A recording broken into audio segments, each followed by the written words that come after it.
Okay, good evening, everyone, and welcome to our regular council meeting of Monday, May 26th. We'll now call tonight's regular meeting to order. And I do wish to begin by acknowledging that the district of Sooke is located on the traditional unceded lands of the Sooke and Shawnee nations. Well, that's weird. Just a slight technical challenge here. Okay, that's odd. Anyway, council will look to approval of tonight's agenda to be adopted as presented, please. Moved by Councillor Pearson, seconded by Beddoes. All those in favor, please. And that's carried unanimously. Meeting minutes. Welcome, Councillor St. Pierre. Are here for adoption. We have the regular meeting of May the 12th, special meeting of May 20th, committee of the whole of May 20th meeting minutes. Moved by Councillor Bateman and seconded by Beddoes. All those in favor, please. And that too is carried unanimously. Okay, item 5 brings us to our delegation. We have one this evening from Sooke Harbor Players, a grant funding relocation. We have a presentation tonight by David Morrow, Director, and Asha McLeod, the Treasurer, if I've said that right. Welcome. I see that you're here. If you could please come forward to the microphone and just turn it on at the base. And then we have 5 minutes set aside from you tonight, or for you tonight. Thank you. Can you hear me? So I'm a director at large and I'm retired, so I took on some duties that some people didn't have as much time for. Asha will speak to the issue regarding the reallocation of funding. She's the treasurer, so I'll just turn it over to her. Hi, we're just looking, we received a grant last year for $4,000 for a show that was requested and voted on for Sooke Harbor Players in May that was supposed to happen this spring from a former board member. And we were not able to put that show on for a variety of reasons. And then, so what we're looking for now is just to reallocate the money for a different show that we were putting on in September called Frankenstein.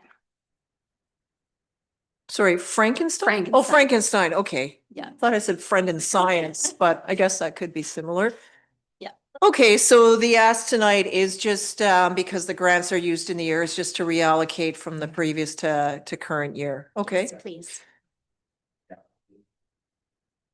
Okay, so Councillor Beddoes is making a motion then that the community grant from 2024 be carried over for a 2025 September production. Okay, that's moved by Councillor Beddoes and seconded by Councillor St. Pierre. Would you like to speak to it, Councillor Beddoes? Not very much, just that, yeah, it sounds like a pretty good thing to do. They couldn't use it last year, but they want to use it this year. I'm all for it, so fine, no problem. Councillor St. Pierre? I think it should be a great show. Frankenstein, yes. Anything from anyone else? No, we look forward to the production in September and wish you well. So I'll call the question, please. All those in favor? That's carried unanimously. Thank you for being here tonight, being under the 5 minutes, and we look forward to Frankenstein. Thank you. Okay, take good care. Thank you. Okay, next up on the agenda is our public question and comment period. So we have up to 20 minutes set aside, 2 minutes per speaker. Do I have any members in the gallery that would like to comment on tonight's agenda? Okay, thank you both for being here tonight. So we'll carry on into our report of the Chief Administrative Officer. Over to Ms. Gray.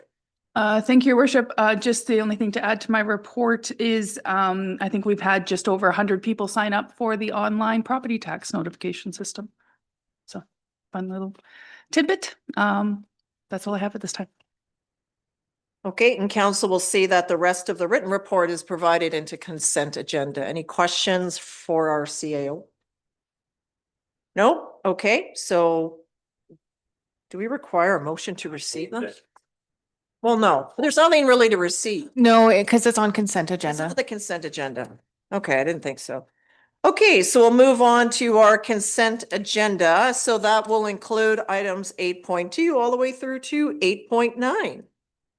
So I'll look for council that the following items be adopted by consent. Moved by Councillor Beddoes, Okay, let's move it and second it first. Moved by Beddoes and seconded by St. Pierre. Councillor Beddoes, what would you like to remove?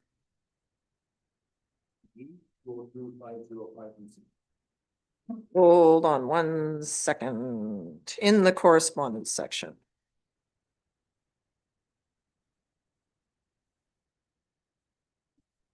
Oh, I see. Okay, so that will then move to the following week. Sure. Okay, our corporate officer has that. Okay. Anything else from Councillor Pearson? In the microphone. Just a question. Seem to have a change in process tonight with the CAO's report being nonverbal. It's now in the part of the consent agenda, and I don't want to pull it because I obviously read it, but, how come the change? Can I ask that change? Like, I know we're debating a motion and maybe my question's out of line, but I kind of want to ask that question. When Okay. can I ask that question? You can certainly ask that question now. Happy to answer that. Is, we're looking just because to move, the count, okay, I'm all over the place. The CAO provides a written report. Yep. And rather than have the CAO read out a written report, it's more, and that has to be published on Wednesday, the Wednesday prior, and then it goes live. And so to expedite or to look for meeting efficiency, the opportunity here would be for the CEO to share anything that is new or has changed since publication. Council still has the ability to ask questions, but we can't debate a report for information. No. It's information that is coming to us. So the CAO will continue to provide the written report. But rather than reading out a written report, which we all would have read, it's an opportunity to share what's new or emerging or potentially what's changed. And then if council has any questions or would like to move a notice of motion forward on something, there's an opportunity to still do so. Okay. Go ahead. Yeah, I just want to comment that, and I appreciate the efficiency and it all ends to, making the meeting run smoother, but I really have enjoyed our CAO's verbal reports. It's been a good part of our meeting. I know there's, some parts of the meeting and some of the issues that she reports on are controversial and bear questions, but I've really enjoyed it. So, in the name of efficiency, I understand, but it's with a tear, I think. How's that? Okay, well, supposedly she could provide more highlights. However, I think it's also noteworthy that it's not open season to ask any question under the sun on matters occurring in the municipality that are not on the report. Councillor St. Pierre, in the microphone. I was just going to make the same comment that she could add to the report. There's no need to make it quite so short. So yeah, when it's reported out, it could be something more than just new, maybe highlights or just whatnot, but the main body of the report in the consent makes sense for acceptance. Okay, so how about starting next weekend? Ms. Gray will highlight more, will provide more highlights on the written report. And we'll look for a balance there, but council, a reminder just for any questions to stick to the report. And as chair, I will ensure that that is so restricted. Anything else on the consent agenda? Before I call the question, see none, I'll call the question then. All in favor? None. Any opposed? None opposed? We're carrying on. Okay. I'll also note that some folks have been saying that the meetings have gone on too long, so I'm always looking to expedite things as usual. Okay, so that is that. We'll move on to item 9. Nope. Yes, item 9. How about that already? Ecom 911. So we have, and I'll turn to our CEO for any highlights. However, we have been advocating on this file for several years now. Unfortunately, not seemingly getting anywhere about the impact of cost and the expense to local taxpayers, of which I'm sure folks appreciate, and added a minimum 2% on this year's tax bill and likely 3% or greater in future years. we have provided a solution, and that is by way of a levy on cell phones, which is going through to the UBCM in September. So we'll look for peer support throughout the province. But at this point, we're stuck with this agreement. So I can appreciate it's a challenging one. It's another jagged pill to swallow. And it's a matter to take up with the province because they are the ones that are pushing us into this agreement. Any questions about this? Pardon me, Councillor Pearson. Um, option number one, what other options do we actually have? Continue on the next slide. Can I see the next? I read it this morning, so can I see the next slide? A review of the district shareholder status and the rights under Econ articles of incorporation. And I agree with that. I just, If I may, oh, yes, sorry. Yes. pardon me, just to clarify the two options, essentially, staff's recommendation, and I would say that they're options instead of staff's recommendation, just because of the nature of this file. Option one, or what I would essentially say is staff's recommendation, is to enter into an agreement, and do a number of pieces in relation to council advocacy. And option two would just simply be to enter into the agreement. Staff's review with our legal team has indicated that short of setting up our own municipal service or arranging for alternative service arrangements to meet the 911 service delivery requirements, essentially council is required to enter into this agreement. So again, the options are enter into agreement and give staff direction on some ways to help advocate for alternative options, and as well as increase municipal representation, which is option one, or just simply enter into the agreement is the options that are presented before you today. And thank you for that, because I mean, I agree with option number one. And I don't see how we could risk public safety by trying to enter into something on our own, like going on our own. I recognize other municipalities are talking that, but they're bigger municipalities like Surrey for one, and I think Vancouver's talking about it now. But this is another download by the province, and it's, to the mayor's words, another jagged pill that we have to swallow.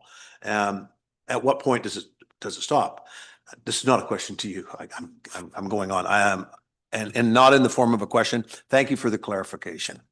Certainly, and if I may, I might add that it is noteworthy that the agreement before council today is just to the end of this year, which would provide staff more time to outline any potential alternative options for the upcoming years. Councillor Beddoes and St. Pierre.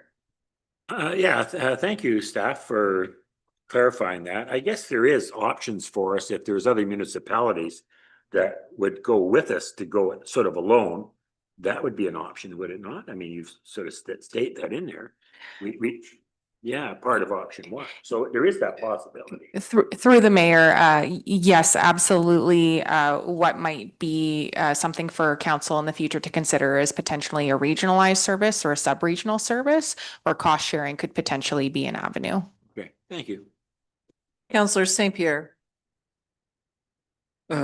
Two or three things. One of them is just in terms of, it is a download, but it's also based on the information we got from the Econ representatives, a download from the federal government, actually, as well as the province. So basically, when the federal workers stopped working there, they decided, okay, well, we don't have to pay for this service anymore because it's not federal workers, which seems like an interesting approach. It's a lot like the province's approach of saying that legally municipalities are responsible for this, so they could just dump it on us.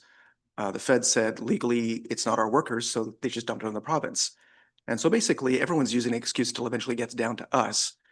But this is a service for the broader public that should actually be paid for honestly and coordinated at other levels of government than local and higher levels of government. This is a crock, and it's not just provincial, it's also federal. Meanwhile, we have basically we have the our opportunity to speak to the feds coming up. And what I was thinking was what's happening with the resolution that obviously didn't make it in time at ABICC, but is relevant to this, that could be brought to UBCM. This one would not be late because it's actually what is it, June 10th or something? We could actually bring this forward at this point in time. Through the mayor to council, that resolution was submitted to UBCM. Perfect. So I just wanted to confirm that, and I thought that that would be the case. But that's actually, it wasn't in here, so I was, curious what the status was with that. But I'm also thinking that we should be bringing something forward to the federal government on this, because this is partly because they just stepped out of the room.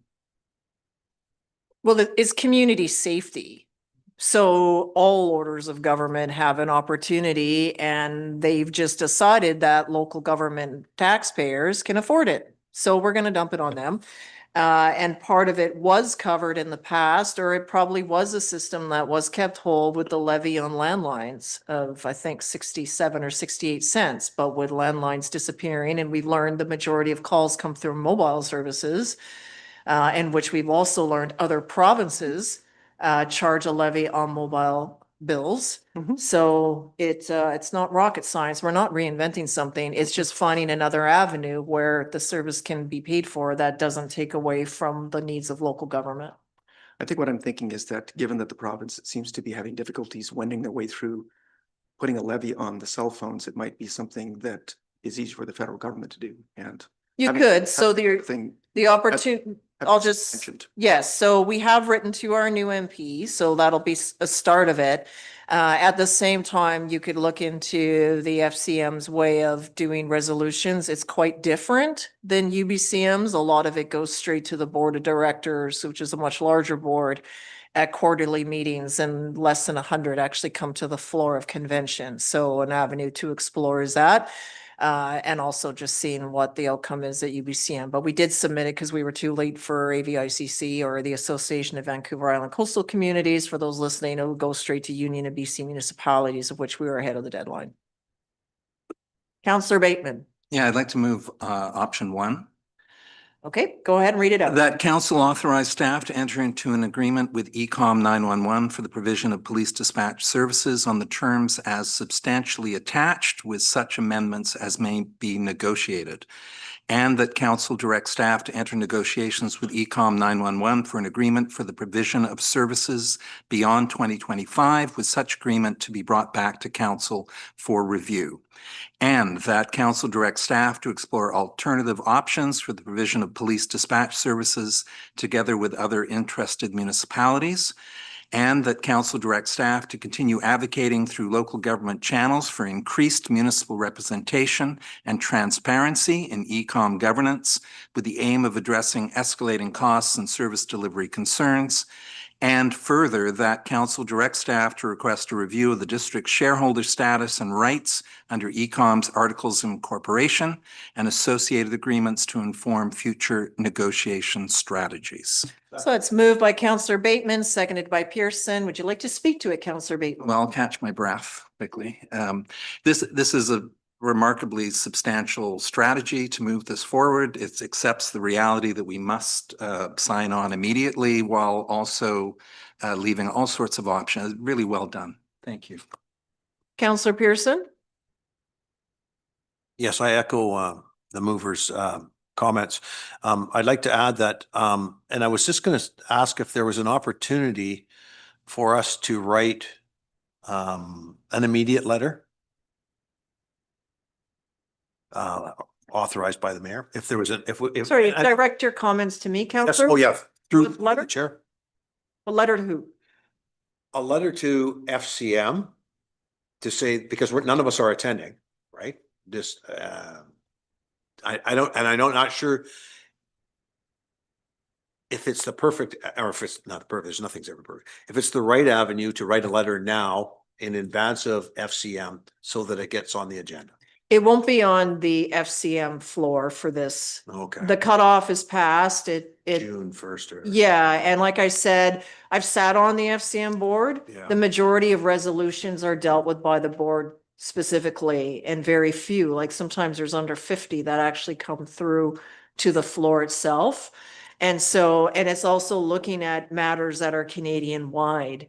Mhm. Something like cannabis revenue excise tax, when that became recreational and a proportionate share coming to local governments, which is also not happening in BC, but is happening elsewhere. Hmm. As an example, it would be then, I think, through their website, we could figure out the advocacy route and develop it. It would be for a September board meeting, potentially at the earliest. Okay. And I was just trying to build on, in the report, and you said it earlier, that we've written a letter to our newly elected MP as well in, Not about ecom specifically, but more of a congratulatory welcome. Here's a few things, an okay, intro type of letter. okay. So is it appropriate timing then to follow up with a letter about ecom specifically? We haven't received a response from anyone yet, but I suppose, I think once we identify specifically the federal rule, and also it'll just be, this is provincial in matter, take it with them, and then we enter the game of Pong, for those of you that remember that game, Right. where we're just back and forth and we're this bouncing ball. So it's specifically, what is the federal role in this? What is the provincial role, and taking it that way? Yeah. And thank you for that. And I fully agree, is that I think we have to start directing our spear at the appropriate places, and our MP is obviously going to be our first one, and then our MLA is going to be the second one. We have to keep the pressure on, because I mean, we have no control over the costs. I don't mind signing this agreement because we need to, and it is public safety. But when we're getting representatives coming here and selling us, essentially, and sort of, maybe that's not the appropriate terms, but they're coming and promoting the benefits of ecom, and we're subject to whatever it costs, whatever they promote. And that goes directly, that bypasses us. Once we sign these agreements, it goes right to our taxpayers. So. But I would suggest so that the bigger delivery of this has come from the province. Yep. More so. They're the ones that we have a long-term agreement with. They decided that this is a municipal policing unit cost, or whatever the exact breakdown was, and local government should pay. They've been the ones leading the workshops, all of the pieces specifically around that. It's only through our dialogue with ecom specifically where we could see a bit more of the back history to it. But right now, this is provincially led. Local governments pay the bill. Right. And I've 100% on the same page. My thought process is, and maybe I should have articulated this, is the CRTC is the parent body over cell phone communication across the country. So if there was a tax levy that could be implemented, it would probably fall under CRTC. And I'm unsure of that, and I didn't look it up today. But if there was a cell phone levy that we would all pay across the country, that would sort of start balancing it out. That's a federal issue. Yeah. So. And I think it's just recognizing, and so we all have a bit of research into this to understand that specifically, Mhm. because if you are not completely correct, it gets dismissed. Yeah. And then it goes, no, you need to talk to so-and-so, and then we correct it, and back and forth it goes, and it goes nowhere, which is essentially why we're, after 3 years, exactly where we're at today, if not longer. Because at first they wouldn't even tell us how much the bill was going to be. It took a few years just to pull that up. Anything else from anyone? Counselor St. Pierre. Just to follow up a little bit on what Councillor Pearson was saying, I had the same idea that essentially some of this is actually federal jurisdiction. And I was curious about your comment about, it has to be across Canada, but in this particular case, what we have a situation is that most places across Canada have a system where it's levied on cell phones. And our province doesn't, and seems to be having challenges in actually getting to that place, possibly because of jurisdiction, which is why I felt that it should be approached, more research certainly, to make sure that we're not making fools of ourselves, but potentially approached at the federal level just to see what can be done. I know, but then what they'll say, it's not an issue of in Canada, coast to coast to coast. So take it up with the province specifically, because it doesn't cover all. Like, trust me, I've been at both boards. So with the volume that comes in, it's always like, where do things land? And so if it's the case, like the cannabis excise tax is no longer a Canadian-wide issue. It is in some provinces. Take it back to those particular provinces that are not flowing this through. In places like Alberta, Saskatchewan, we've learned that there is a levy. So it's not Canada-wide, and I don't know about out east. So that's why specifically we have to know, or it'll just get rejected and bounce back. Councillor Beddoes. Yeah, I think we're going down the wrong track. We go to the feds. We have to convince the province first. The province has more clout with the feds than we ever will. Municipality writes the federal government. I'm not so sure it's even noticed. But if the province pushes for the 911 levy on cell phones, it's more likely to be heard. So I think our avenue is exactly like it's in the motion. We're going down that path. I think we need to lean on our MLA again and again and again till we get some satisfaction here. It's not right. It's one of the number of things that have come our way. So I think the motion is fine like it is. I think we just call the question. Okay, I'm calling the question. All in favor? And that's carried unanimously. Thank you. We'll move on to item 10, which is 10.1, subdivision and development standards bylaw. Over to staff, please. Perfect. Thank you, your worship. Through your worship to council, the revised subdivision and development standards bylaw reflects a multi-year effort to modernize and clarify the district's infrastructure requirements for subdivision and development in the district of Sooke. District staff have worked in unison with district solicitors at Young and Anderson. We've reviewed best practices. We've incorporated British Columbia's master municipal construction documents, design guidelines, and construction specifications.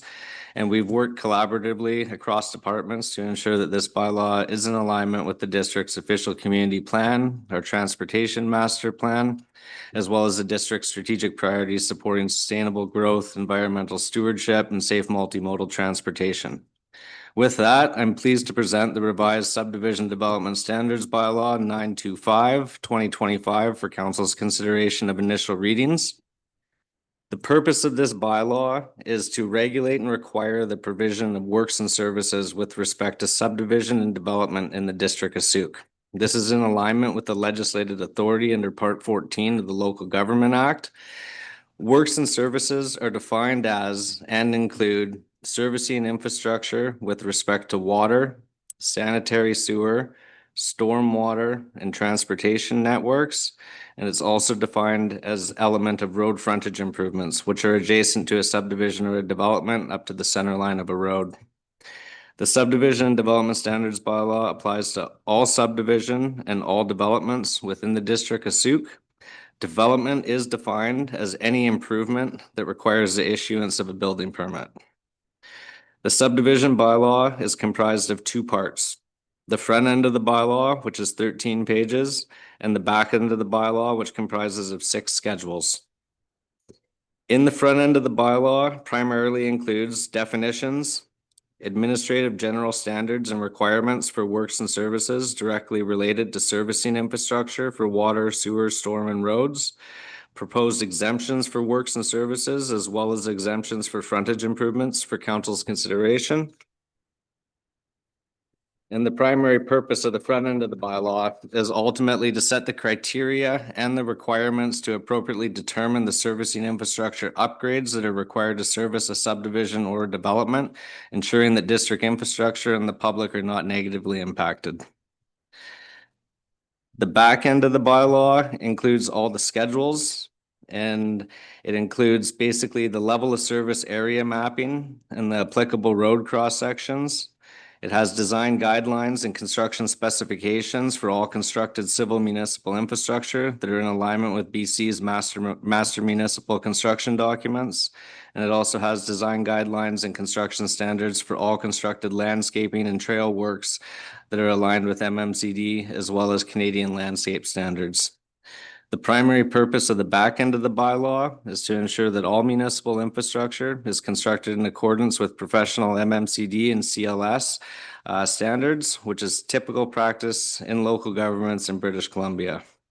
Additionally, it ensures that all works and services that are constructed are in alignment with the OCP, the community growth areas, and corresponding level of service areas and road classifications that are in the district's transportation master plan. I'd like to focus council's attention to the proposed exemptions for works and services as well as frontage improvements that are included for consideration in the front end of this bylaw. Municipalities have authority under the Local Government Act to require frontage improvements that are secured at the time of subdivision or building permit. Proposed exemptions are intended to facilitate reduced costs for small-scale development, which may result in more affordable single-family housing and rental stock. However, if these improvements are not funded by subdivision or development, taxation or other means of funding will be required to complete these improvements in the future. The proposed exemptions in the bylaw for works and services as well as frontage improvements are for development or building permits that comprise of accessory uses, including secondary suites and small suites, building permits for alterations or extensions that do not otherwise result in a change of use, and for building permits for single-family dwellings. The exemptions for works and services and frontage improvements for subdivision are for subdivision for a lot line adjustment, which is already an existing exemption within the current bylaw. It's important to note that all multifamily developments, including duplexes, triplexes, quadplexes, or duplexes with suites, will be required under the proposed bylaw to provide works and services as well as frontage improvements.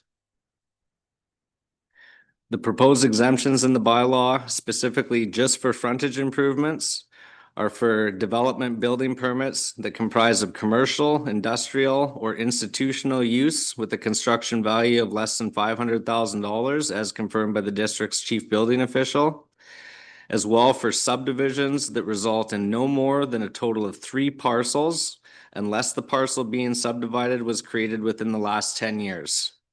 What that exemption and that stipulation in that exemption does is it prevents people from a large parcel of land doing a 3-lot subdivision, get out of frontage improvements. The next year they do another 3-lot subdivision and so on. So this restricts it to a 10-year period. It's really important to note that the best practices require all subdivision to complete frontage improvements, ensuring the cost is provided by the subdivision and not put onto the residents and taxpayers in the future. However, based on recent approved variances and concerns from the small scale development community, council may desire to consider the exemptions for subdivisions that are creating a total of 3 or less parcels as proposed in the bylaw. The subdivision and development standards public consultation. There are no statutory requirements for public consultation for municipal subdivision and development standards bylaws. However, informal dialogue with the local development community has been ongoing, as well as formal consultation workshops that were conducted on December 3rd and December 4th in 2023. The questions and district staff responses from these workshops are attached to this report for reference. While dedicated engagement workshops were conducted nearly 18 months ago around proposed standards, meaningful dialogue has informed the revision of the subdivision development standards bylaw by applying operational learnings through our day-to-day referral processes. With the complete bylaw in hand, and should council support the recommended direction, staff are looking to formally re-engage the public, including local developers, builders, and consultants. The next phase of the public consultation, tentatively to be scheduled at the end of June 2025, will confirm the bylaw offers practical clarity, aligns with community expectations, and is responsive to both the immediate as well as the future needs. Staff will provide a summary of this consultation when the bylaw is brought forward to council for consideration of final readings and adoption. Attached to this report is the revised subdivision development standards bylaw 925/2025 that's proposed for council's consideration. There's a memo from Young Anderson regarding working in unison with staff and development of this bylaw. There's a 2023 summary of the stakeholder engagement that was conducted in December 2023. There is a 2025 roadmap. This document highlights the changes from the current bylaw to the proposed bylaw. And there's a 2025 road atlas, which is a supplemental document that is intended to be used in unison with this bylaw, refining service areas applicable to each road within the district of Sooke. In closing, the key elements included in the revised bylaw are intended to ensure that the bylaw requirements are legally sound and aligned with the relevant legislative authority under the Local Government Act. It's to present bylaw sections and schedules in a clear and concise format to ensure consistent interpretation. to provide consistent requirements to the development community for subdivision and development in the district of Sooke. It is to ensure that developers provide sustainable infrastructure requirements for all subdivisions and developments, and to present exemptions for works and services, as well as frontage improvements for council's consideration and direction. Also, this will identify criteria for which cash in lieu of completing frontage improvements would be considered. Everything included in my presentation tonight is clearly contained within my report, including a brief description of each of the schedules that form part of the subdivision bylaw. I have nothing further to add to this presentation, but myself and my staff are here. We're happy to answer any questions, and the following resolutions are before council for consideration. Okay, so Councillor St. Pierre, go ahead. Congratulations. It's been a lot of work. So this is it's an impressive piece of work. I have a couple of questions and some further comments maybe. We have a 500,000 limit on, works from institutions, so on and so forth. What happens when basically it's 5 or 10 years from now and that price is double just because of, rising costs? We would look at revising the bylaw every few years. Again, this bylaw is a working document like the official community plan. They are bylaws.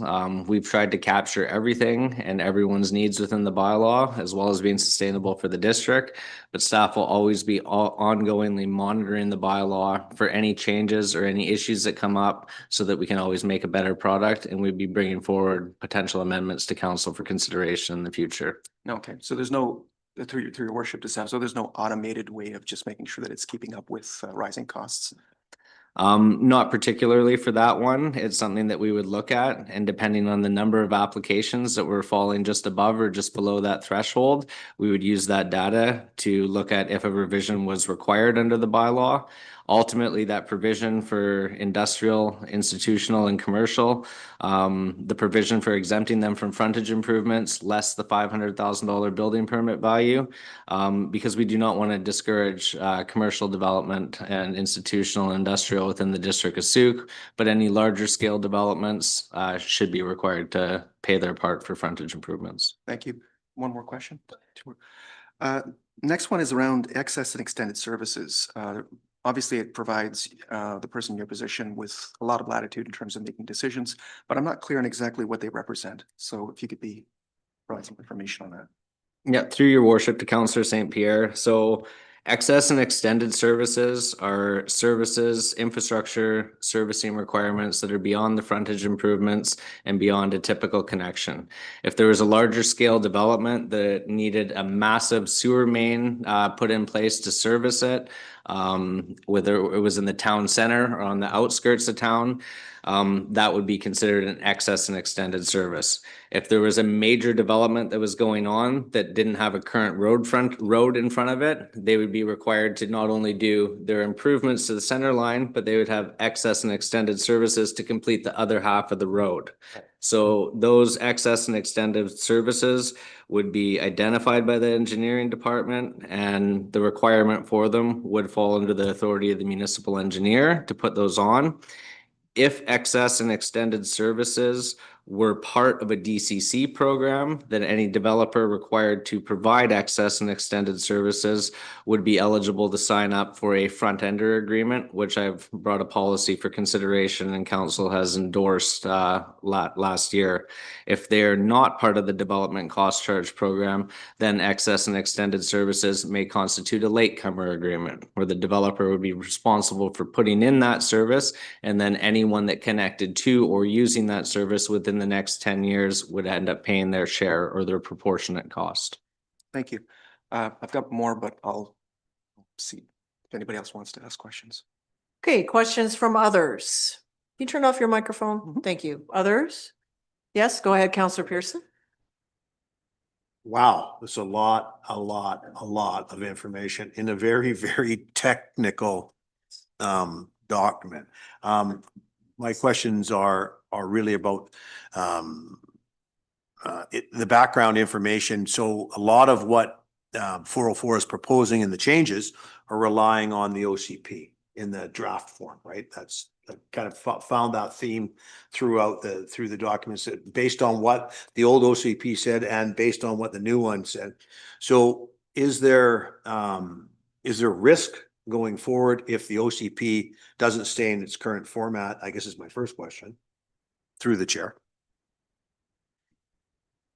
And then I have more questions of a technical nature, which I think are, I'm kind of mining down a little bit too deep, maybe, but just sort of high level.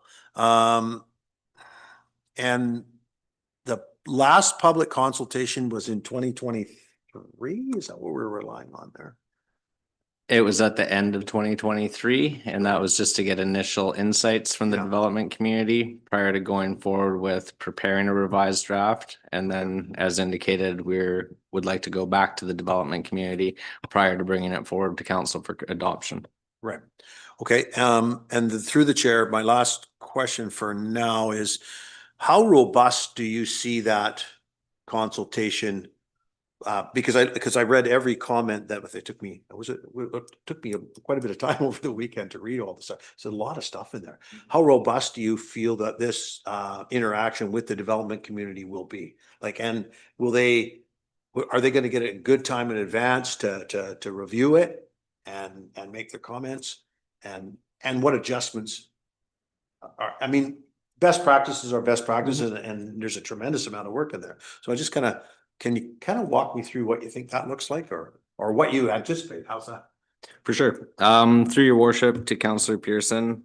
So we're meeting with the communications coordinator, Ms. Moog, next week, and we're going to be coming up with sort of a strategy for the most robust delivery of this consultation. What we'd be looking at proposing initially would probably be 2 online sessions for 2 to 3 hours, and then extend more if more were needed. Everyone that was included in the former consultation will be advised of this. Public notice will go out, letting people know when the consultation will take place. Anyone involved in the consultation will have access to my report, all the material in front of council tonight. We will, like I said, we're going to be strategizing with Ms. Moog on the best way to deliver this, to make sure that everyone's fully engaged in it. But there would be possibilities for anyone engaged to put forward questions prior to the consultation, so that we can look at those and group them together, and then more concisely answer everyone's questions within the consultation. And we would be opening up the floor to questions and answers within the consultation. We would also encourage that any of the developers, small builders, reach out to their consultants that they're primarily using for their developments, get their consultants' feedback on this. Consultants use these bylaws in every municipality in BC, so they're well aware of how they function, how they operate, and they'd be able to give good feedback to the small scale development community as well as the larger development community prior to going into our consultation sessions with them. Once that consultation was conducted, we would be able to group everything together so that we could present all aspects of this consultation to council. If there was any immediate things that were brought to our attention that we thought that an amendment was necessary, we would propose potential amendments into the bylaw when it came forward to council, hopefully in July, to amend the bylaw. And then it would look at basically rescinding these readings, making a couple minor amendments if required, bringing back initial readings, and hopefully adopting at the end of July. To answer your first question with, is there risk in moving this forward, going ahead of the OCP? My answer would be absolutely not. This bylaw generally follows principles of OCPs and master plans, but the biggest piece of the OCP is that the OCP defines the community growth area and the non-community growth area. This is very similar to what I presented in the January 27th regular council meeting. So the community growth area in the OCP corresponds to the suburban area within the transportation master plan and is reflected in this bylaw. The non-community growth area in the OCP basically reflects the rural area within the transportation master plan. Those areas, if they happen to change through the process of finalizing the OCP, it is a very simple GIS exercise internally and mapping update that if those community growth areas changed, then we would reflect the changes to the mapping and bring forward a minor amendment to the development standards bylaw for council consideration. Counselor Beddoes. Thank you, your worship. First of all, to staff, thank you. There's been a lot of work gone into this. I can see that. I know the consultation is a year old, but you're reaching out, you're going to consult again. And you're going to consult with the same people back in 2023, late 2023. I'm not a builder, so I have to rely on staff and the building community to put their thoughts forward. I did get something on my email today, my personal email, which I will forward to you, just some suggestion. I guess the part, I'm surprised there's not many from the building community here tonight, unless they're just waiting for it to come on the consultation process. But I guess to me, with all the criticism we've had, I think you're going about it the right way. I mean, we've got something to present. We're looking for feedback from the builders and the developers. So I don't know what more we can do to engage people. We'll wait and see what comes, but thank you for putting all this hard work in. Thank you. Counselor Bateman. Yeah, so I'll also say thank you for the immense amount of work that's gone into this, immense amount of consultation as well. I notice it's following up on this development application process's assessment and recommendations report, which also has a very substantial piece of feedback from the building community. It was interesting to read through these 80 comments, and so I'll be interested to see how the building community does. First of all, is this their first exposure to these responses? That would be a question through you to Mr. Carter. Yes, it would be. Okay. So lots of reading for the Builders Association and others in the community. Some very substantial answers here. I note that, I don't know where I should go with all this. I think it's been well said to date here.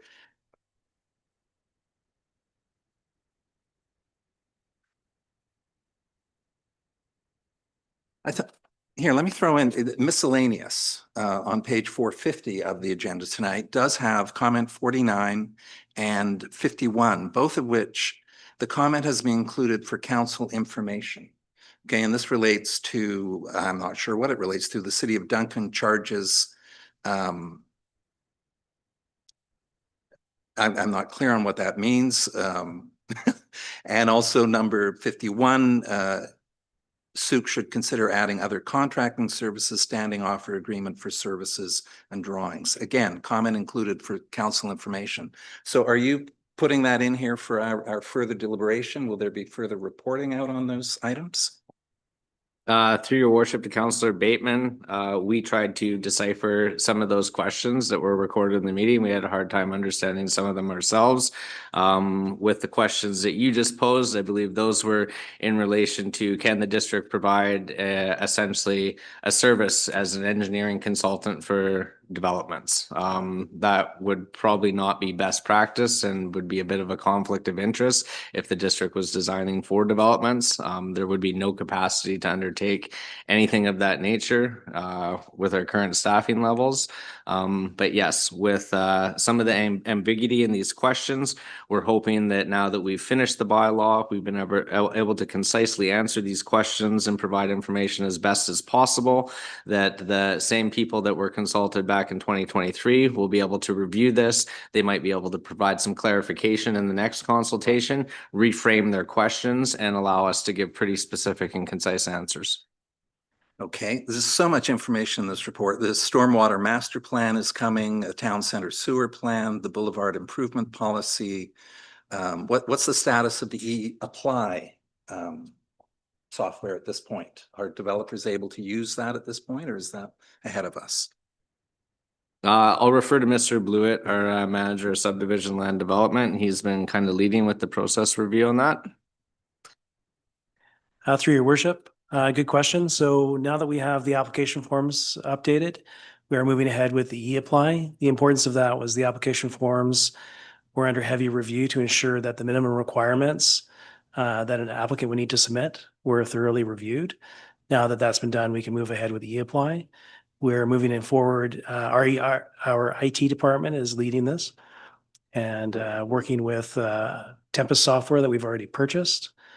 We'll be moving forward with a small application process as a test case. And then we realize the success of that, we will move forward with additional applications and eventually get as many applications as possible. Where the applicant will be provided another avenue to provide applications through an online portal on our website. Thank you. And finally, it was fascinating to go through the roadmap. So that roadmap in the agenda here details 68 notable changes, I guess major and minor changes. And I was curious, I see new landscaping and irrigation standards, a lot of references to increased clarity, light pollution reduction, et cetera. I was curious, what do you feel, cash in lieu and these exemptions, what do you feel are the big three changes between then and now? How about that for a game show question? A lot of ambiguous material was taken out of the bylaw. The bylaw follows very strict kind of legal authorities under the Local Government Act, and so it kept everything to the basics on the front end of the bylaw. A lot of the concern that we heard from the small building community with regarding concerns for the bylaw was that the bylaws are requiring them to do a lot of upfront costly items. And that is the biggest change in the bylaw, is that from what we've heard from the local building community and what we've seen as realized exemptions, we have put forward in my opinion, some fairly generous and reasonable exemptions in relation to subdivisions that create 3 lots or less. So that is, create a total of 3 or less parcels. That is probably the biggest change in the bylaw. And we have tightened up. The other thing is basically tightening up all the construction standards and specifications for design guidelines, because they all follow very strict BC MMCD municipal construction document guidelines. They're referenced in Schedule 2 and Schedule 3 as the same format as MMCD, which took a lot of work, but MMCD is what every consultant that designs any municipal infrastructure has to follow. They're very well versed with those specifications and standards. And this bylaw, I think, is a lot clearer and will be able to provide clarity for people moving forward with subdivisions and developments. So the master word is certainty, I think, is what the building community's been asking for. And I suppose this will deliver that. Well, it's clarity, and I'll share that while that feedback on this bylaw specifically, it seems a long time ago, there's still in the past year decisions of council. So what have been brought forward and how council has resolved in the outcome time and time again. And through that, there's also public input into those decisions. So that again is more of what's coming forward. And then always there's applicant feedback as various parties are applying for this or that and meeting with staff and saying, I don't get this. So that feedback seemingly is ongoing all the time, as well as influenced by the decisions by council, where we are then looking at something different. Why isn't this in here? So staff it's not like that was the only time and nothing. It's been this continuous loop to this point. And then all these documents have been built out and we've said, well, we need a road atlas, we need this and we need that. But it's a lot of time to finally pull that all together into one document and to land it on the agenda. But that feedback has been ongoing. And then it's also been through ongoing discussions with the public. How come there are no trees here? What's going on? We want to see this or what's that? So I can see that in some of the cases where there's an ask for the district to do that. But having, as you all did, went through property taxation, do we have the ability to plant all these trees on behalf of developers? No, we can plant them in the parks or an area where there are none. But as these new developments come online, who pays for it? And then further to your point, Councillor, when you were asking about those examples, well, yes, we could easily staff all those entities, but then who pays for it? Because arguably the regular taxpayer does not want to be subsidizing for-profit development. So we could have all those positions available and then raise all the fees to make it an even wash, but then who do those people work for? I would say you work for the district, you work for the municipality, and there needs to be fairness. You don't work for such and such firm here or there. But we've been doing all this training to, so that folks or applicants know what that process is. But arguably anyone that is employed here works for the community as a whole and not one particular entity. So that's where I think our staff are saying for smaller that use consultants, those to reach out to those that are representing a larger view. But of course, you know, we could easily staff up, but then who's going to pay for all of that? And after, you know, as we know, property taxes have been mailed out, you know, you can ask the question, would you like to pay for more? And we'll just add more positions that you can pay for year after year on top of everything else. I don't think that's going to go over that well. We would have to increase fees, and then we hear, well, the fees are too high. Well, and nobody volunteers here, nor should they, aside from perhaps our ESS team and some of the good folks in fire, but everyone is employed and so they should be. So I think that's just the reality of it. But this has been ongoing for quite some time. Councillor St. Pierre, you had some more questions you wanted to ask. I just really just one big one with a lot of little pieces, but it's around the exemptions again. And it's about the exemptions. So through your worship, I was curious about what impact those exemptions would have on specifically cycling infrastructure in the form of trails to outlying areas, which I expect are going to be most affected by the exemptions in terms of not having, you know, potentially money available for things like trails. I think that obviously very clearly laid out in the report is that that would fall on the regular taxpayer. But I think that we're probably going to need some sort of a strategy, because I know that I have kids who ride bikes and try to get to, you know, where they want to go on a bike. And when they get on some of the outlying roads, they've been run off the road. So it's dangerous. And we've had the same sort of reports from tourism and so on and so forth. So having a robust trail system that actually allows for something other than cars to reach the outlying areas with, you know, 1 or 2 properties and so on and so forth seems pretty important, just in a general sort of way for the future. I feel like there's a need to reach out and educate people on what that might look like, why it's important, so on and so forth. Maybe it is something that everyone needs to pay for, not just the people that are, you know, putting up 2 or 3 new homes.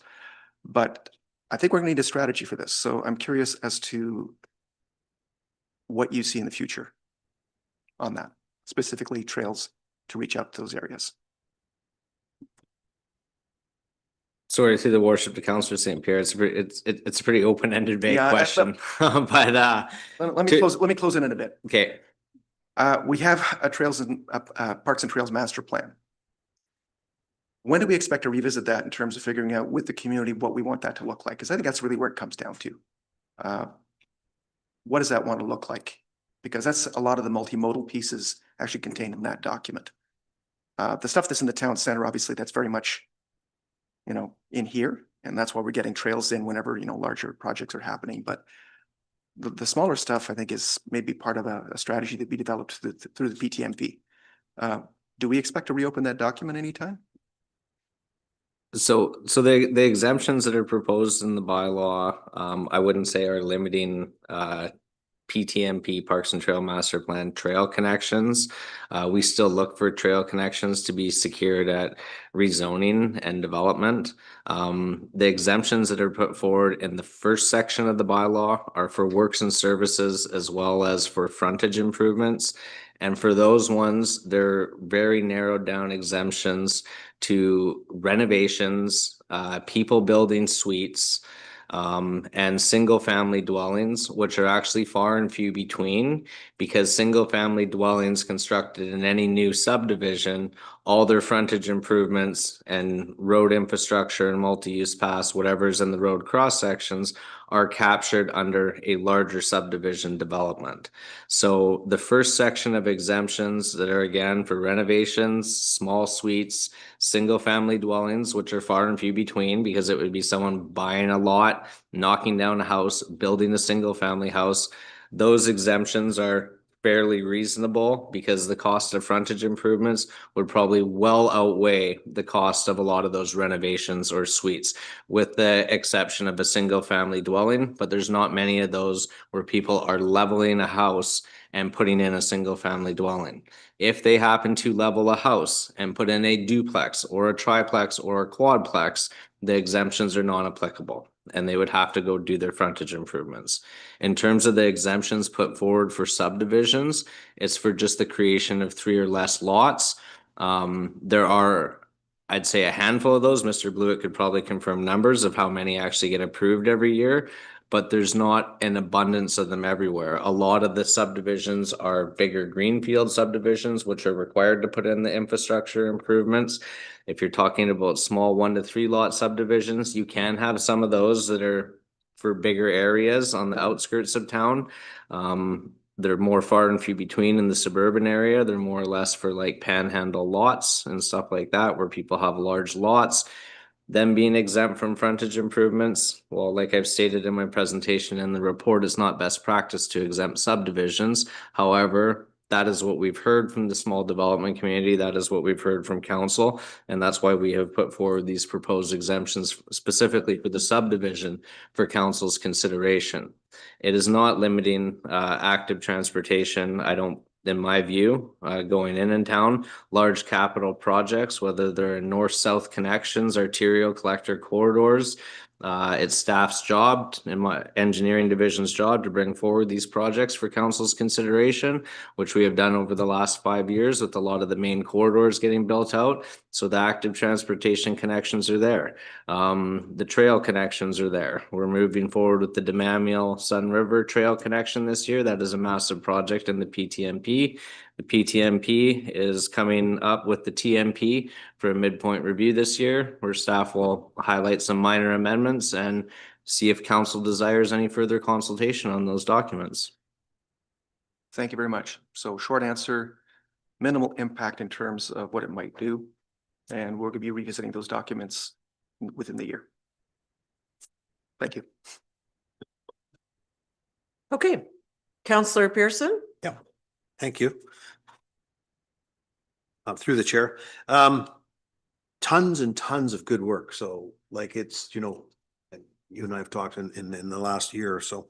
I really, so just, and it's a technical question, on the 3 lots or less, is that net 3 lots? And I'm assuming that because you just made comments about tearing the existing house down. So would it be 3 additional, or would it be the parent property plus 2? It's kind of what's your thinking on that? It's a total of 3 or less lots created. So it would be, and Mr. Blewett can confirm or correct if I'm wrong, but it would be a lot gets subdivided. There's a parent parcel and then 2 new lots. That would be your 3 lots. 3 new titles. That is correct. Okay. So while we're on technical question, you mentioned in passing, and I didn't see it in there today, and I probably bypassed it somehow. Lot line adjustments. That's one that always sort of comes up. People look for variance or something on lot line. So what do we propose different in a lot line adjustment through the chair? Through the chair to Councillor Pearson, nothing.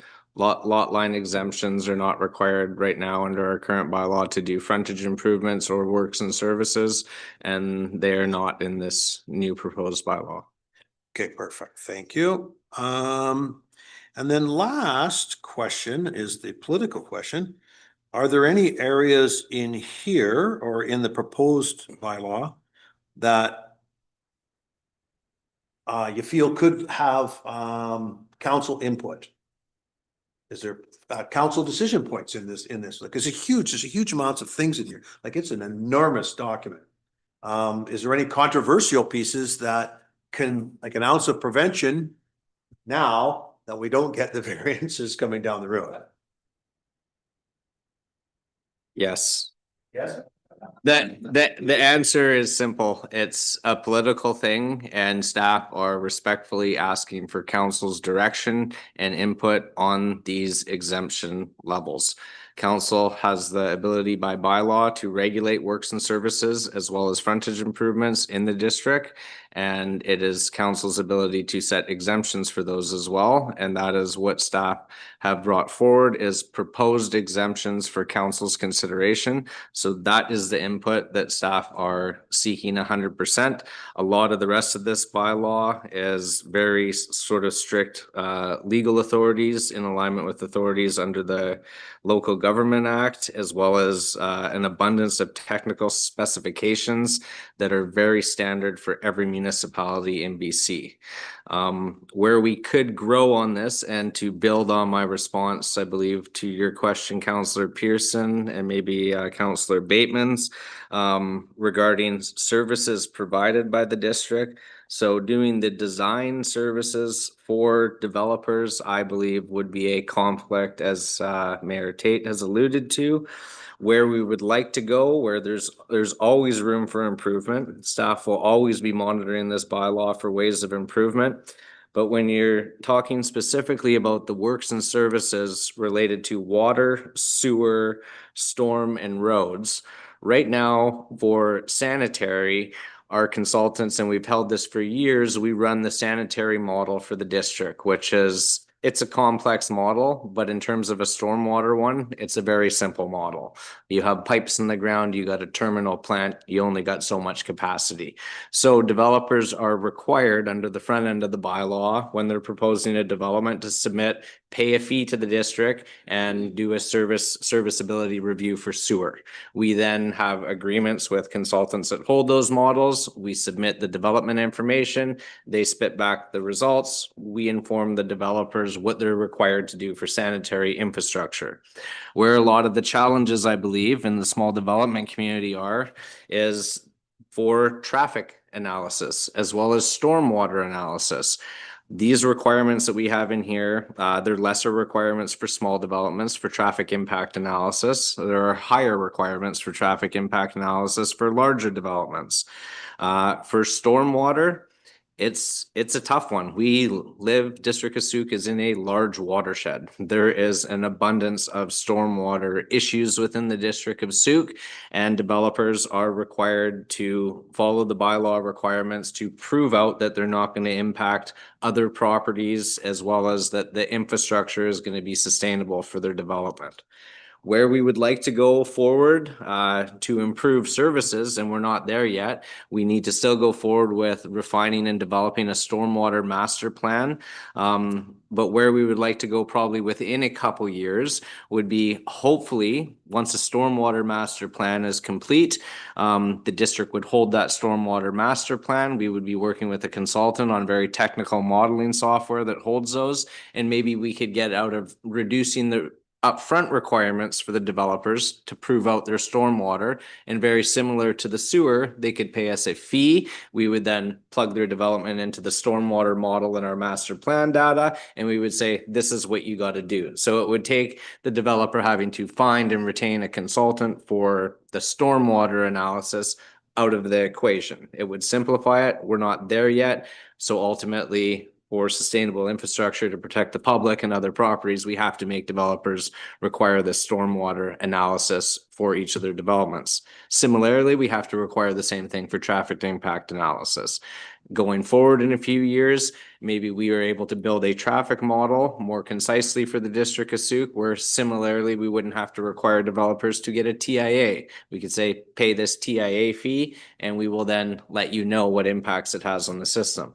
That would be more ideal for staff as well as for the developers. We're just not there yet. So right now, those requirements for traffic and stormwater, best practices for them to stay as is, but they are simplified for our sanitary component. But I believe that's what that question was alluding to in the Q&A. Can the district provide these services? The answer is yes, but we're not there yet. Another question? Well, and just a comment, I think I interpreted the Duncan question to mean, in Duncan, I think you can go, if you're going to subdivide a piece of property, you pay Duncan X, I don't know what it is, and then Duncan comes along and hooks you up to the sewer system. They have their own internal public works department that comes and does that. And that's the way I kind of read that question. Yeah, in response to that, I would say there would be more operational services we could provide if we had a public works department. Not there yet. Stay tuned. And it was funny because in those comments, in those, you did, and whoever did put that together lumped those themes very, very good. They were very succinct and I was, following them through there. And then when I got to that section, that, other related issues. And then I remember somebody telling me about Duncan, they subdivided a house or a lot off and they just phoned the city of Duncan and they came and hooked up their sewer. That was, I think, and that's what it looked like to me. And I can't take the credit for that. I have to give that credit to my divisional managers as well as my staff, as well as for creating and getting us to the point we are today. This is not work done by myself. My staff have pulled a lot of the heavy lifting on all of this work. Okay, Counselor Beddoes. Yeah, just through your worship, the staff, Mr. Carter, looking for our input. It's very difficult for me to give input on a document like this when it's not my area of expertise. So for me, I'm inclined to wait for the public's input, the builders and the contractors, and then I got something to compare. They say this, you say that, and then I can reason it out because I've got the two alternatives. So at this point in time, I just like to move the motion and then we can get it to the developers and builders, get some stuff back and you can work it all out and bring it to us and we can work through the fine details. Okay, so that is that council give first, second, and third reading to subdivision and development standards bylaw number 925, 2025 by Counselor Beddoes, seconded by St. Pierre. Can we do not the second part too? And that council directs staff to proceed with a public consultation, including local developers and consultants. I think we can put that all together. Okay, that's all moved by Counselor Beddoes and all seconded by Counselor St. Pierre. Any further comments? No, I think, again, there's a lot here and I'm not saying it's all 100% right yet, but I would need to get some feedback from the builders and developers and the general public. And then we can see how close it is. It looks to me, on my first look at it, as pretty good, but again, I don't have to work with it on a daily basis. So yeah, no, I'm happy to get it out to consultation and we'll see what happens. Okay, thank you. Counselor St. Pierre? Anything from anyone else? Counselor Pearson, go ahead. I like the concept. The technical piece of giving first, second, and third reading and then talking about amendments, which means rescinding and, it feels cumbersome to me, but I mean, I will support the motion. What I do like is that there's that it's been included. It hasn't been stated is that this is that interim step, recognizing that there is people, landowners that, want to subdivide one lot or two lots off for their children, their parents, their grandparents and build houses.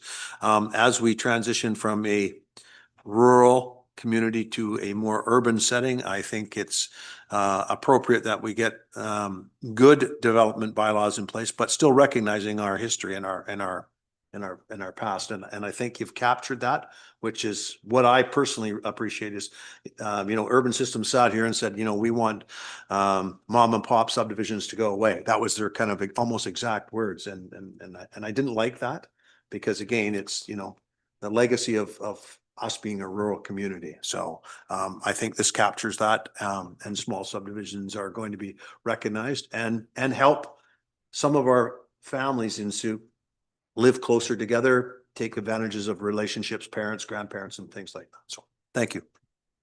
Okay, thank you. Counselor Bateman. So just duty bound to add a few comments, just to say, it looks like we've evolved very efficiently from 2014 to today's document here. The map book, the road atlas, the way in which this document has been structured, the front and back ends to it. And also the inclusion of things like the landscaping and irrigation standards, like the landscaping piece in particular. And also just the clarity in terms of staff's response to the comments that were received on the subject of trees. I think you've stated, no, we're not ready yet. We're not quite at that mature level of sanage to be planting trees, street trees, and that sort of thing. So anyway, great work. Thank you. Okay, thank you. We hear a lot about the need for consistency, efficiency, improvement of timelines. That's what all this work captures. And also just eliminating vague areas. So that's all the clarity with the language that's in here. It's tremendous amount of work that has come to us tonight. So I can appreciate that. It's a lot to take through. And just in terms, I hear what you're saying, Counselor Pearson, but whenever we're floating around a draft something or a survey, it's like, yeah, that's nice. Talk to us when you have a bylaw. Like now we are coming back with an actual bylaw that this means business. This is what we're going, and often we get more input because this is the approach we're taking now. Whereas when it's any other form, it's like the engagement level just isn't there because it seems like we're not prepared. Whereas in this case, no, this is where we're going. And there is an opportunity for refinements when we get there. And some of it may just not be known for a couple of years. And that's where sometimes we see the housekeeping edits that come through that this has come in now, it's adopted. Now that, the machine is in play, this is some pieces that come back and we get a housekeeping bylaw that cleans things up as the bylaws are actually implemented. So that I forecast will likely be the case. And I think there'll always be a unique situation that will require staff report to bring it to council, to bring it up for further discussion, because there is uniqueness. And it's seemingly not every parcel is the same. So there are going to be ones that are the unique approach, something new or different that will require council direction that won't fit in here because that's just the nature of land use in Sooke. So there's always room for that. And in terms of service delivery, that is why we go through service delivery discussions, staffing levels, and look for efficiency with customer service delivery. And there's always room for improvement, but at least this way staff have a tool that works and it's not conflicting. And that's been a challenge in the time I've sat here where there's two documents that say entirely different things. So I'll leave it on that. And I think the last piece I didn't ask was that I'm assuming that in this, we're taking a fire smart lens to the landscaping and the trees, just generally speaking, in all of this, because that is a new reality now that wasn't quite at play over 10 years ago. If there's any comment. back there. Yes, so most of the landscaping in here is for boulevards and stuff. It's a very rarity that a park gets developed, but yes, it would have a fire smart lens if any larger parks were developed under requirements in this bylaw. Perfect. Okay, so that's all gone through. I'll call the question then. All in favor? And that's carried unanimously. Thank you, everyone, for your time and all of your work on this. So we'll carry on here. Item 11, new business. Is there any notice of emotions that need to be read into tonight's record by any members of council? Okay, seeing none. So correspondence requiring action, item 12. So the first one is from Councillor Bateman. It's in regards to the Sooke Region Chamber. Yeah, so this is very straightforward. It seems to me that there was a letter from the chamber received three weeks ago or so, and seeking sponsorship again. They did acknowledge that we sponsored at the $600 level last year, and I'm recommending we do so again. Okay, would you like to read out your Yeah. motion, please? So that council approves sponsorship of the 2025 Sooke Chamber of Commerce Business Excellence Awards at the $600 Otter sponsorship level. They're seconded by Councillor Pearson. Any further to add? No, Councillor Pearson is the seconder. Anything from anyone else? Okay, I'll call sorry? Apologies, sorry. Can you identify what budget you want that to come from? Oh, from the sponsorship budget? Do we have a sponsorship?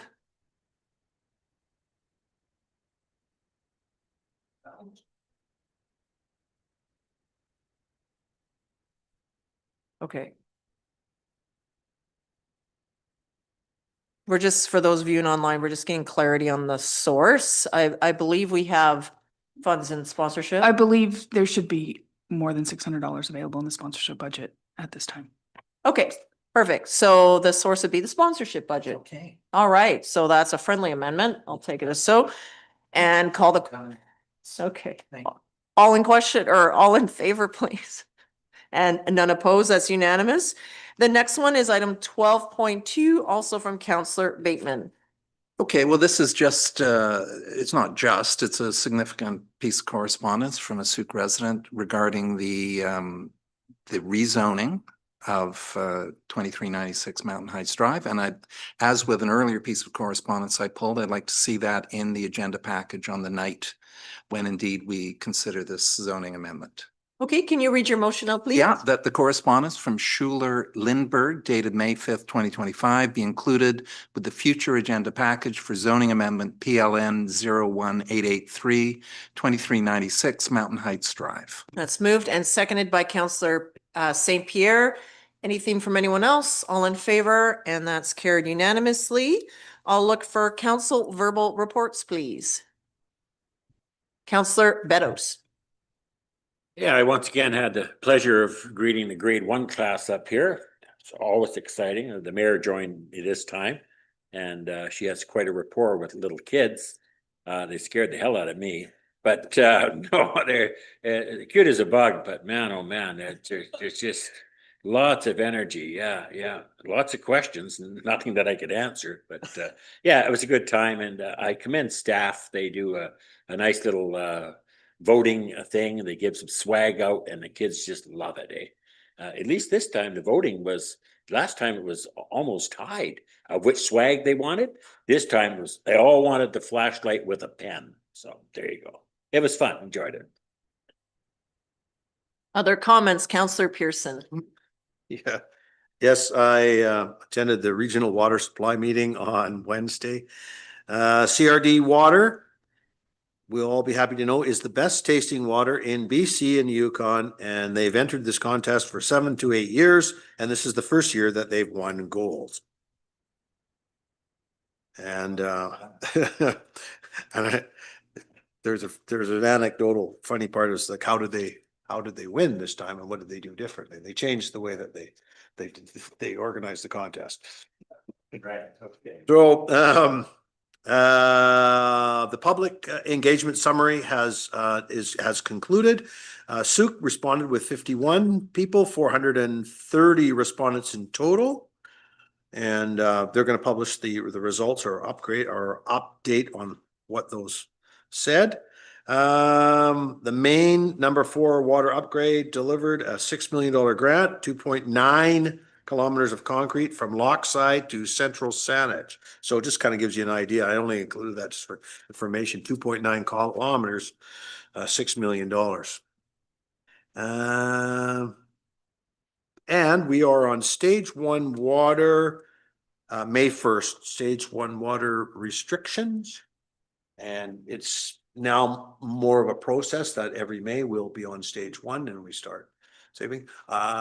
We are at the point as of last week where the water level starts to decline. So that sort of would fill up to about the middle of May, and that's right on track with normal. Although we did have a significant rainfall event that wasn't measured at the time of the report. So anyway, that's it. Excellent. Thank you, Counselor Bateman. Okay, so since the last council meeting, I've attended a few meetings here. Sooke Multi-Belief Initiative met recently at the Little Vienna, and we're now organizing the latest of the electoral forums that the SMBI has done over the last 5 years. This one for the Sooke by-election. And so Koshin Moonfist is working to set this up for the last week of June at the Legion. And this will be a mix of presentations and speed dating, where tables, yeah. So that's that. Then there is the Sooke Homelessness Coalition, had a meeting on May 12th. A number of things were discussed. Sooke Chamber presented its toolkit for business owners and employees who are dealing with unhoused individuals. This will be refined a little further, but a really substantial document. One of the recommendations was that naloxone training and the availability of naloxone at businesses be a recommendation, given how vital that intervention can be. The coalition also discussed the potential new Royop development behind the Sooke shelter, and how there's an opportunity here to explore the interface zone between the shelter and the new development.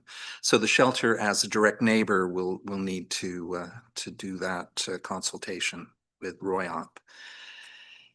And I just wanted to note the passage of a couple of gentlemen I knew well. Alan Dolan, who for the last decade was the coordinator for Transition Sooke, while carrying on a very long career as a consultant working with First Nations and NGOs, and Roy Brown, who I knew in his role as the chair of the Sooke Age-Friendly Committee. He was a teacher, researcher, practitioner with many decades of experience. Both were remarkable, gifted, kind, wise, and hugely accomplished individuals who will be very much missed. And I know we don't typically bring up the passage of remarkable citizens, but these two have touched me personally, so I just wanted to say that. Thanks.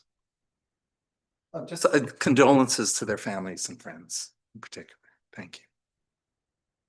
Thank you. Just on that note, I do also wish to acknowledge the passing of Rick Steele. Those of you that would have attended Remembrance Day events, he often spoke and gave the blessing at Remembrance Day events, and also initiated things like the biker blessing that would occur, and has been an active figure since he moved to Sooke. And interestingly, I knew him from when I grew up in Bragg Creek. And then our families both have moved out to the west. So just to recognize as someone who we all would have seen and maybe observed at Remembrance Day. So it'll be a different ceremony this year with someone there. So same condolences to his family, who I know are at home here in Sooke.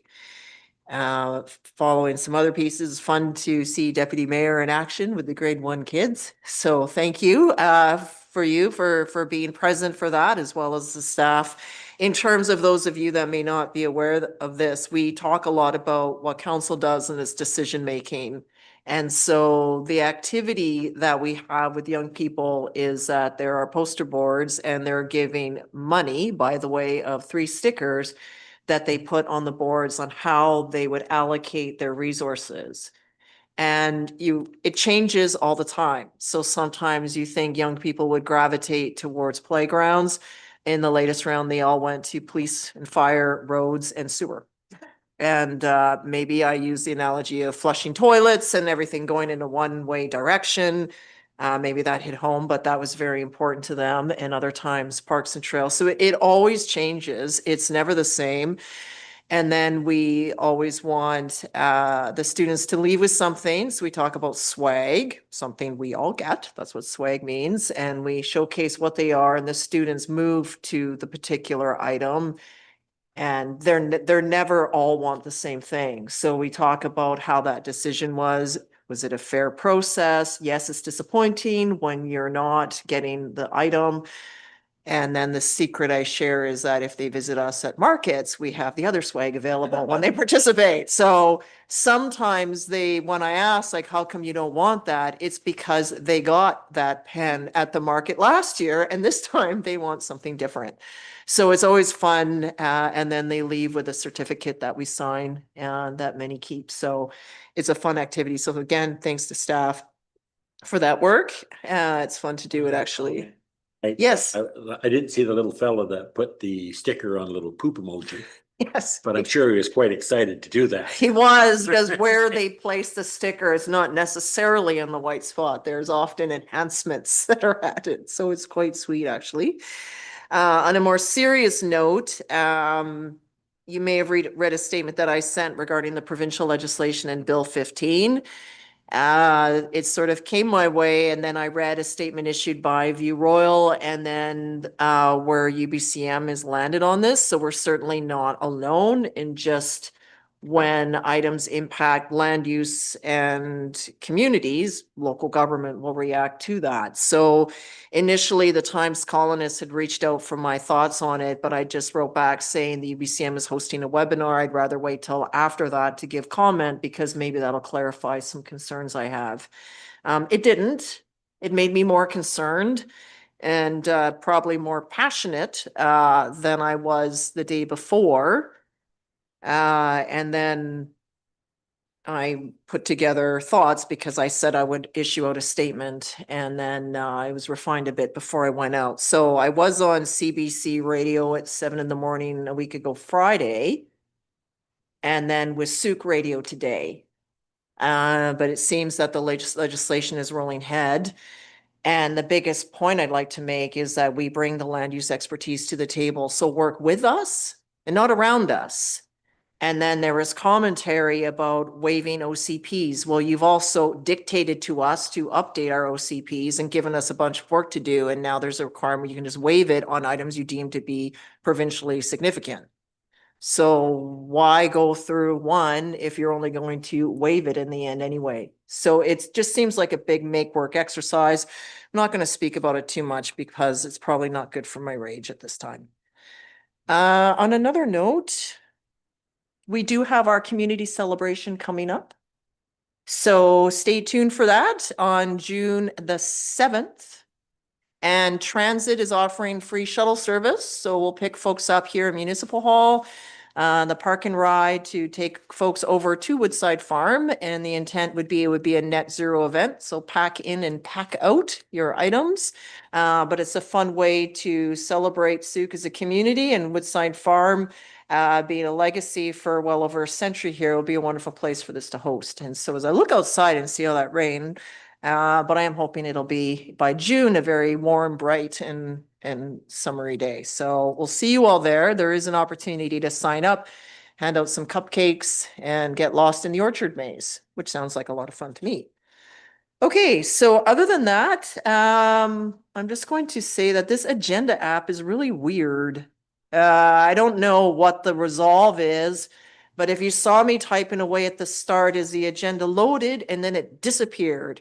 So I logged out, I needed a new password, I deleted it, finally got it back in, it still wouldn't work, and now it's working. So I don't know what the fix is, but I'm going to keep complaining about it out loud until the app developers resolve this once and for all, because it was never an issue and now it seems to be. Is anyone else having that issue? Did it load for you? Yeah. Why? Okay, I don't know. Maybe it's a user system file. Oh no, like I tried to run, there's no update available. My iPad is up to date, so I don't get it. It's something. So on that note, we will move to close. So the motion would be that council close the meeting to the public pursuant to the following subsection of the community charter. The time being 7:32.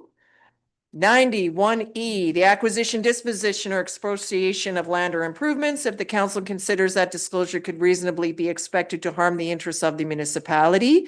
F, law enforcement, if the council considers that disclosure could reasonably expected to harm the conduct of an investigation under or enforcement of an enactment. G, litigation or potential litigation affecting the municipality. I, the receipt of advice that is subject to solicitor-client privilege, including communications necessary for that purpose. J, information that is prohibited or information that if it were presented in a document would be prohibited from disclosure under Section 21 of the Freedom of Information and Protection of Privacy Act. And M, a matter that under another enactment is such the public may be excluded from that meeting. And that is all. Moved by Councillor Bateman, seconded by St. Pierre. All those in favor? And that's unanimous. Thank you, everyone. And thank you to those viewing online tonight. We'll see you next time.